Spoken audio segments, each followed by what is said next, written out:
Friends, मेरे channel education classes में आप सबका बहुत बहुत स्वागत है। फ्रेंड्स, अगर आपको मेरी वीडियोस अच्छी लगती हैं तो प्लीज़ मेरी वीडियोस को लाइक कीजिए और मेरे चैनल को सब्सक्राइब कीजिए। जैसे ही आप चैनल को सब्सक्राइब करेंगे, साथ में एक छोटा सा बेल आइकन आएगा, उसे जरूर प्रेस कीजिएगा ताकि आपको मेरी हर वीडियो का नोटिफिकेशन मिल सके। और हाँ, अगर आपका कोई क्वेश्चन या क्वेरीज है तो प्लीज़ मुझे कमेंट बॉक्स में ज़रूर लिखिएगा। मैं आपके सभी कमेंट्स पढ़ती हूँ और आपके कमेंट्स मुझे बहुत मोटिवेट करते हैं। दोस्तों, मेरा जो चैनल है ये specially MEd, MA in education, BEd और जेबीटी बीटीसी क्लासेस के लिए है। इसके अलावा जो स्टूडेंट सीटेट, टेट और एजुकेशन में नेट का प्रिपरेशन कर रहे हैं उनके लिए भी बहुत ही हेल्पफुल होने वाला है, क्योंकि मैं एजुकेशन की सभी वीडियोस, सभी टॉपिक्स को इसमें कवर करने वाली हूँ। तो देरी किस बात की, जल्दी से मेरे चैनल को सब्सक्राइब कीजिएगा। और अब स्टार्ट करते हैं आज का टॉपिक। दोस्तों, आज का हमारा टॉपिक है मेंटल रिटार्डेशन या इंटेलेक्चुअल डिसेबिलिटी, यानी कि मानसिक मंदिता क्या होती है, या इसको कह सकते हैं बौद्धिक अक्षमता क्या होती है। इस टॉपिक को हम डिटेल में डिस्कस करेंगे। आज के इस टॉपिक में हम करेंगे व्हाट इज़ मेंटल रिटार्डेशन, यानी कि मानसिक मंदिता होती क्या है, डिस्क्रिप्शन ऑफ मेंटल रिटार्डेशन को थोड़ा डिस्क्राइब करेंगे, डिटेल में इसको देखेंगे, डेफिनेशंस एंड कीवर्ड्स, मानसिक मंदिता की परिभाषाएं और जो परिभाषाओं के अंदर कीवर्ड्स आएंगे उनको भी हम डिस्कस करेंगे। मेंटल रिटार्डेशन को इंटेलेक्चुअल डिसेबिलिटी, मेंटली चैलेंज्ड या मेंटल डिसेबिलिटी के नाम से भी जाना जाता है। तो आइए देखते हैं इंटेलेक्चुअल डिसेबिलिटी या मेंटल रिटार्डेशन होता क्या है। It is defined as an intellectual functioning level as measured by standard tests for intelligence quotient well below average and significant limitations in daily living skills or adaptive functioning.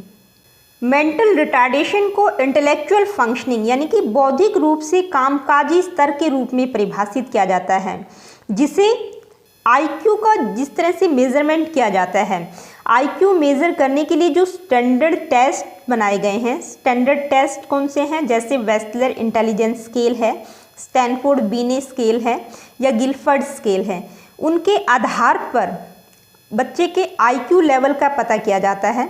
अगर वो below average है, देखिए average IQ जो है किसी भी बच्चे का 100 माना गया है, अगर वो बिलो एवरेज है और जो है अपनी डेली लिविंग स्किल्स यानी कि जो दैनिक कामकाजी क्षमताएं होती हैं, दैनिक जीवन में कामकाज करने के जो कौशल्स होते हैं, जो स्किल्स होते हैं, उनको वो ढंग से नहीं कर पाता या उसमें कुछ लिमिटेशंस होती हैं, उनको वो लिमिटेड ही कर पाता है, तो यहाँ डिफाइन किया जाता है कि बच्चा जो है मानसिक रूप से मंदित है।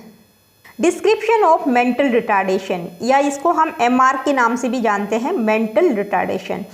According to the Center for Disease Control and Prevention, in the 1990s, mental retardation occurred in 2.5 to 3% of the general population. Mental retardation begins in childhood or adolescence before the age of 18. तो centre for disease control and prevention के अनुसार 1990 के दशक में सामान्य लोगों की संख्या में 2.5 से 3% तक मानसिक विकलांगता या मानसिक मंदिता आई, यानी कि जनरल पॉपुलेशन का 2.5 या 3% लोग मेंटली रिटार्डेड थे। और जो मानसिक मंदिता है ये बाल्यावस्था या एडोलेसेंस यानी कि किशोरावस्था में, जो कि 18 साल की उम्र से पहले ही ये शुरू हो जाती है। It persist through out adulthood, देखिए मानसिक मंदिता का पता एडल्टहुड यानी कि वयस्क अवस्था तक ये काफ़ी दृढ़ हो जाती है। Intellectual functioning level is defined by standardised tests, Wechsler intelligence scales that measure the ability to reason in terms of mental age, intelligence quotient और आईक्यू। अब इंटेलेक्चुअल फंक्शनिंग का लेवल किस तरह से डिफाइन किया जाए, तो यानी कि बौद्धिक कामकाजी स्तर का लेवल क्या होगा, जो मानसिक रूप से मंदित बच्चा है उसकी बौद्धिक कार्य क्षमता क्या होगी, इसका जो मेजरमेंट है वो इंटेलिजेंस यानी कि जो आईक्यू के स्टैंडर्डाइज टेस्ट हैं, जिनमें वेस्टलर इंटेलिजेंस स्केल एक महत्वपूर्ण स्केल है, उसके द्वारा मेजरमेंट किया जा सकता है। अब इंटेलिजेंस क्वोशिएंट होता क्या है, मेंटल एज क्या होती है, क्रोनोलॉजिकल एज क्या होती है, उसी के आधार पर आईक्यू निकाला जाता है। आईक्यू का मतलब होते हैं mental as divided by chronological S multiply by 100, तो बच्चे का आईक्यू आ जाता है। तो एवरेज आईक्यू 100 माना गया है। अब अगर बच्चे का आईक्यू लेवल 100 से बिलो है, काफ़ी बिलो है या अबव है, तो उसी के आधार पर उसका मेजरमेंट किया जाता है। Diagnosis of mental retardation is made if an individual has an intellectual functioning level well below average and significant limitations in 2 or more adaptive skill areas। देखिए, मानसिक मंदिता को डायग्नोज करने के लिए पता किया जाता है कि बच्चे का इंटेलेक्चुअल फंक्शनिंग लेवल अगर बिलो एवरेज है, यानी कि एवरेज से कम है, या सिग्निफिकेंट लिमिटेशंस इन 2 और मोर एडेप्टिव स्किल्स। एडेप्टिव स्किल्स मतलब जो डेली लाइफ स्किल्स होती है उनको बोला जाता है एडेप्टिव स्किल्स। जो डेली काम काज करता है बच्चा, उनकी स्किल्स क्या हैं, उनमें वो जो है बहुत कम है, उनमें वो उसको कुछ लिमिटेशंस हैं, कुछ सीमाएं हैं, उनको वो ढंग से नहीं कर पाता। तो इन सब चीज़ों के आधार पर, यानी कि उसका intellectual functioning level below average है, और जो एडेप्टिव स्किल्स हैं, जो दैनिक कामकाज की क्षमताएं या कौशल्स हैं, उनको वो ढंग से नहीं कर पाता, तो इसके आधार पर जो है मेंटल रिटार्डेशन को डायग्नोज किया जाता है। Mental retardation is defined as IQ score below 70 to 75। देखिए, जो मानसिक मंदित बच्चा होता है उसका आईक्यू लेवल 70 या 75 से कम माना जाता है। तो उस बच्चे को, जिस बच्चे का आईक्यू 70 या 75 से कम होता है, तो उसको मानसिक मंदित बच्चा कहा जाता है, या मेंटली रिटार्डेड चाइल्ड उसको कहा जाता है, जिसका आईक्यू लेवल 70 और 75 से बिलो होता है। Adaptive skills are the skills needed for daily life. Adaptive skills वो स्किल्स होती हैं जो हम डेली लाइफ में यूज करते हैं, जैसे such skills include the ability to produce and understand language. तो कौन कौन सी स्किल्स होती हैं? कम्युनिकेशन, यानी कि बच्चा किस तरह से संप्रेषण कर पाता है, बातचीत वो किस तरह से कर पाता है। होम लिविंग स्किल्स, घर पर वो किस तरह से रहता है। यूज ऑफ कम्युनिटी रिसोर्सेज, समुदाय के रिसोर्सेज को किस तरह से यूज करता है। Health, safety, leisure, self care, अपनी केयर किस तरह से कर पाता है। सोशल स्किल्स, सामाजिक स्किल्स, सेल्फ डायरेक्शन, अपने आप को वो डायरेक्ट कर पाता है कि नहीं। फंक्शनल एकेडमिक स्किल्स, यानी कि उसकी जो रीडिंग, राइटिंग और अर्थमेटिक की स्किल्स क्या हैं। और वर्क स्किल्स इसमें आ जाती हैं, जो कि एडेप्टिव स्किल्स हैं, किस तरह से वो अडेप्ट कर पाता है। In general, mentally retarded children reach developmental milestones such as walking and talking much later than the general population। तो सामान्य शब्दों में हम कह सकते हैं कि मानसिक मंदित बच्चा जो है वह होता है जिसका डेवलपमेंट बहुत देर से होता है, यानी कि जो सामान्य बच्चा होता है उससे वो बोलना, लिखना, पढ़ना, काम करना बहुत देर में सीखता है। जनरल बच्चे से या सामान्य बच्चे से उसका जो डेवलपमेंट है वो काफ़ी धीरे होता है, काफ़ी स्लो होता है।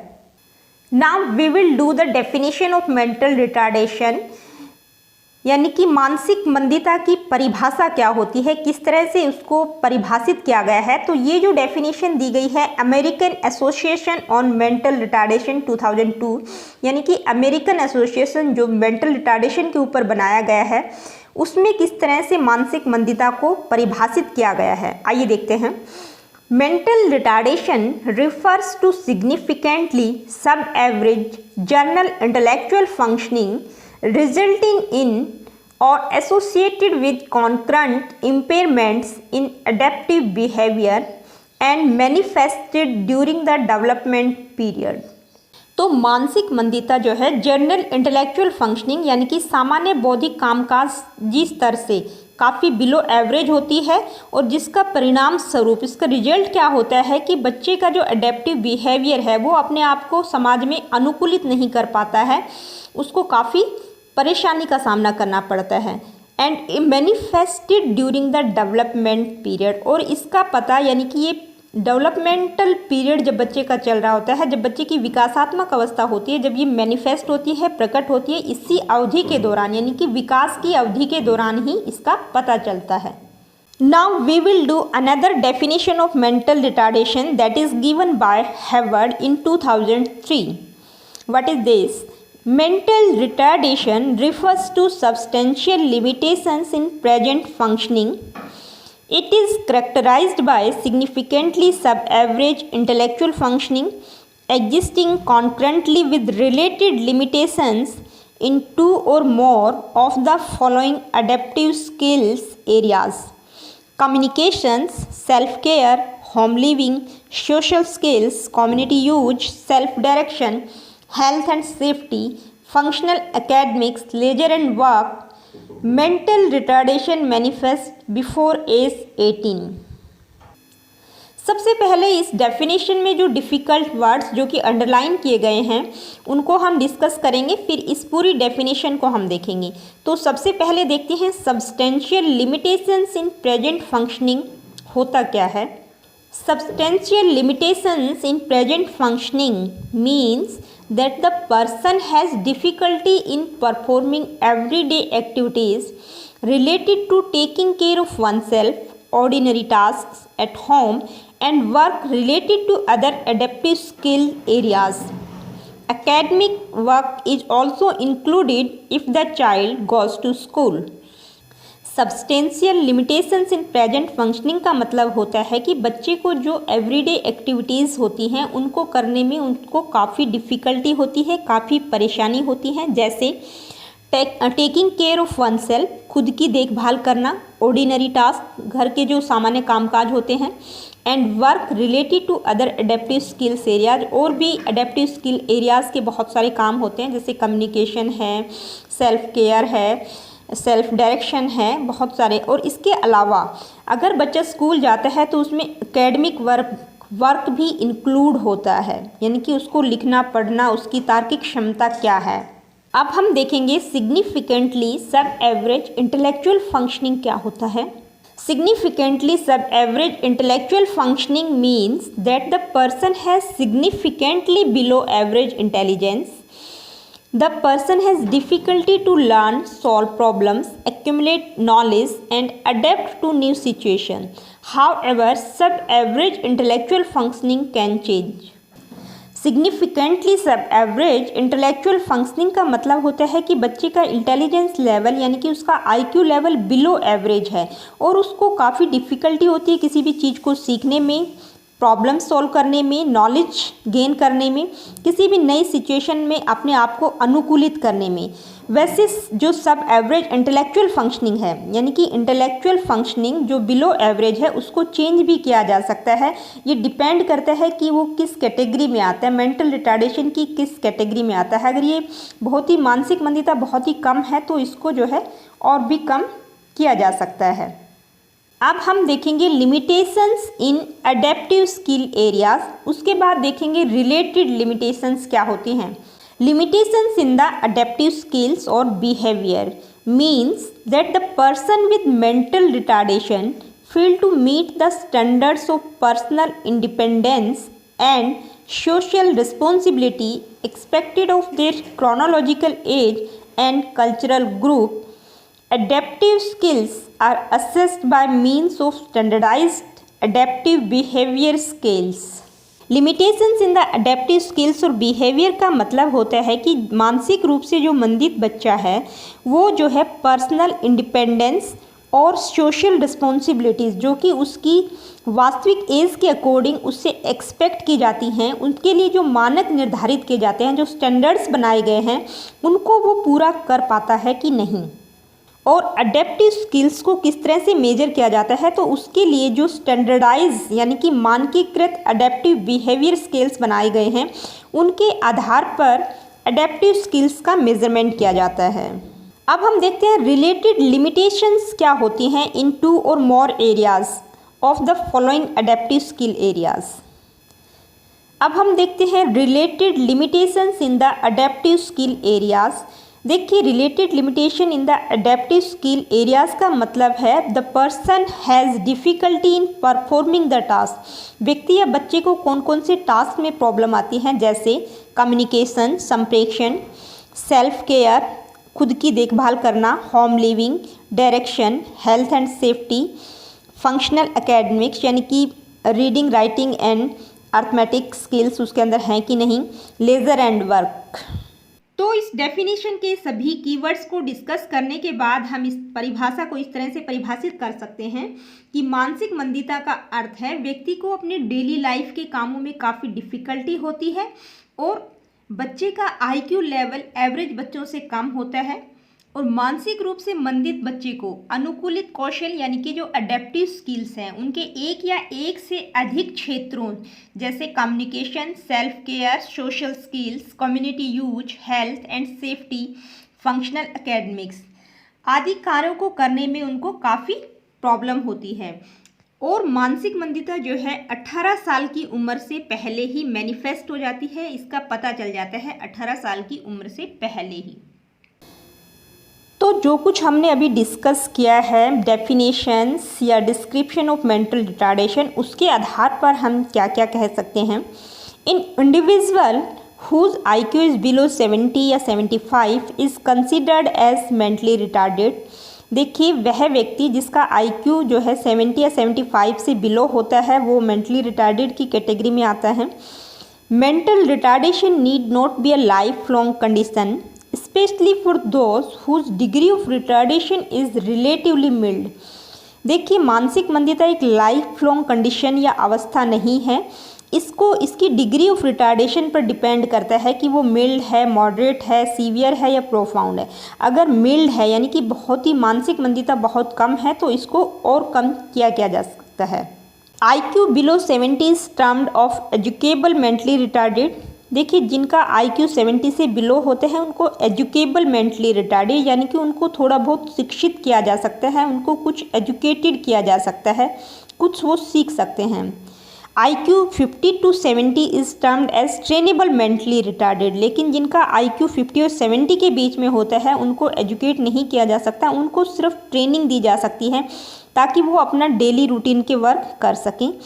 IQ below 25 is termed as custodial mentally retarded. देखिए जिनका IQ 25 से कम होता है वो बहुत ही गंभीर रूप से मानसिक मंदित होते हैं, ना उनको एजुकेशन दी जा सकती है, ना उनको किसी तरह की ट्रेनिंग दी जा सकती है, और टोटली दूसरों पे डिपेंड रहते हैं। वो अपने डेली यूज के जो काम होते हैं वो भी वो नहीं कर पाते। तो ये जो है तीनों ही टर्म्स IQ बिलो 70 या IQ 50 to 70, IQ बिलो 25, इनको हम जब क्लासिफिकेशन ऑफ मेंटल रिटार्डेशन करेंगे तो उसमें हम इसको डिटेल में करेंगे। तो फ्रेंड्स आज के लेक्चर में इतना ही। अगली वीडियो में एक नए लेक्चर के साथ आपसे फिर मुलाकात होगी। और जाने से पहले एक बार फिर आपसे रिक्वेस्ट करना चाहूँगी कि अगर आपको मेरी वीडियोज अच्छी लगती हैं तो प्लीज़ इन्हें लाइक ज़रूर कीजिएगा और मेरे चैनल को सब्सक्राइब कीजिएगा।